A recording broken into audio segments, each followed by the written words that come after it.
اور امام حاکم نے اپنی مستدرک کے اندر اس حدیث کو نقل کیا.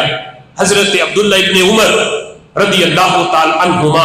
اس حدیث کو روایت کرتے ہیں کہ رسول اللہ صلی اللہ تعالی علیہ وسلم نے ارشاد فرمایا، میرے صحابہ کیا میں تمہیں یہ نہ بتاؤں، ایسی رات کے بارے میں نہ بتاؤں جو شب قدر سے بھی افضل ہو. شب قدر جس کے بارے میں اللہ فرماتا ہے خیر من الف شہر، 1000 مہینے سے بھی وہ رات بہتر ہے، کہ کوئی رات بھی جس رات کا مقابلہ نہ کر سکے 1000 مہینوں سے جو بہتر ہو. اس رات کے بارے میں میرے آقا فرماتے ہیں کیا میں تمہیں نہ بتاؤں وہ رات جو شب قدر سے بھی شان والی ہو. تو صحابہ نے پوچھا محبوب بتائیں وہ رات کون سی ہے جس کی شب قدر سے بھی زیادہ فضیلت ہے.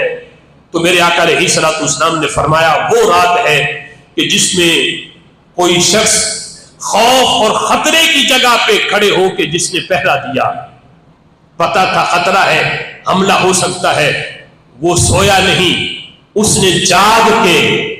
خطرے کو سامنے رکھتے ہوئے جاگ کے اس نے ساری رات پہرا دیا. فرمایا اس بندے کے لیے یہ رات شب قدر سے بھی زیادہ شان والی ہے. اگرچہ اس نے ساری رات میں عشاء تو پڑھی ہے، پھر صبح فجر تو پڑھی ہے، ساری رات میں اسے نہ تہجد پڑھی ہے، چونکہ تہجد کے لیے سونا شرط تھا، نہ وہ سویا، وہ جاگتا رہا، اس نے نہ کوئی نفل پڑھا نہ قرآن پڑھا، ساری رات جاگ کے اس نے پہرا دیا ہے. ٹکٹکی باندھ کے دشمن کی نقل و حرکت کو وہ دیکھتا رہا ہے. فرمایا شب قدر پہ عبادت پہ وہ ثواب نہیں ملتا جو رب ذوالجلال اس مجاہد کو عطا فرما دیتا ہے.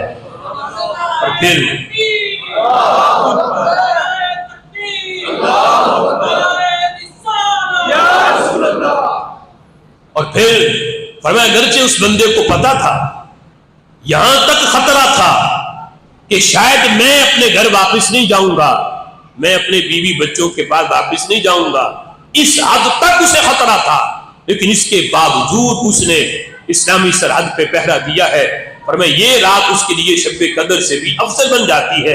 اور سنن ابن ماجہ میں نبی پاک صلی اللہ تعالی علیہ وسلم کا یہ فرمان ہے، میرے آقا فرماتے ہیں جو ایک رات اللہ کی راہ میں پہرا دے تاکہ دوسرے مسلمان امن میں رہیں، وہ حفاظت میں رہیں، تو وہ رات رمضان کی نہ ہو. رمضان کے علاوہ جس طرح آج کل جو راتیں گزر رہی ہیں اور افواج پاکستان اسلامی سرحدوں پہ پہرا دے رہی ہے، میرے آقا فرماتے وہ رمضان کی رات نہ ہو تو پتہ ہے وہ رات کتنی شان والی بنتی ہے. فرمایا وہ ایک رات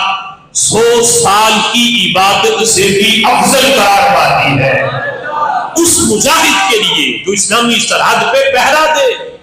ایک 100 سال کی عبادت سے بھی وہ افضل. فرمایا وہ 100 سال کہ جس میں ہر دن اس کا روزے والا ہو، وہ 100 سال ہر دن روزے والا ہو اور اس کی راتیں تہجد والی ہو. 100 سال کے اندر ایک رات بھی اس نے تہجد بھی نہ چھوڑی ہو، نماز چھوڑنا تو دور کی بات، اور پورے دن میں روزہ بھی رکھا ہو، ایک دن روزہ بھی نہ چھوڑا ہو. فرمایا 100 سال میں بندے کو جتنی اس عبادت پہ اجر ملتا ہے اس سے کہیں زیادہ ایک رات اسلامی سرحد پر پہرا دینے پہ اللہ مجاہد کو عطا فرما دیتا ہے. اور فرمایا اگر واپس آ جائے، اب پہرا دینے میں صورتیں دو ہیں، یا تو شہید ہوگا یا غازی بن کے واپس لوٹے گا. فرمایا اگر وہ شہید ہو جائے تو پھر تو شہادت کا درجہ اپنی جگہ پہ ہے، لیکن اگر غازی بن کے واپس لوٹے، خطرہ تھا، جان کا خطرہ تھا، جنگ چھڑی ہوئی تھی، اس نے پہرا دیا اور غازی بن کے واپس لوٹا، تو میرے آقا فرماتے ہیں 1000 سال تک بھی اگر وہ زندہ رہے بعد میں واپس آ کر،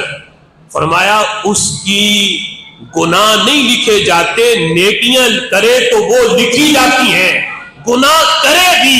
تو اللہ اس ایک رات کی برکت سے وہ گناہ معاف فرما دیتا ہے.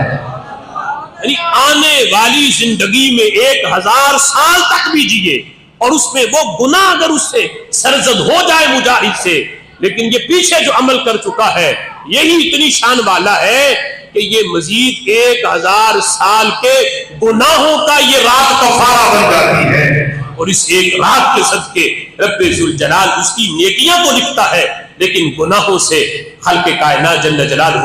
درگزر فرماتا ہے۔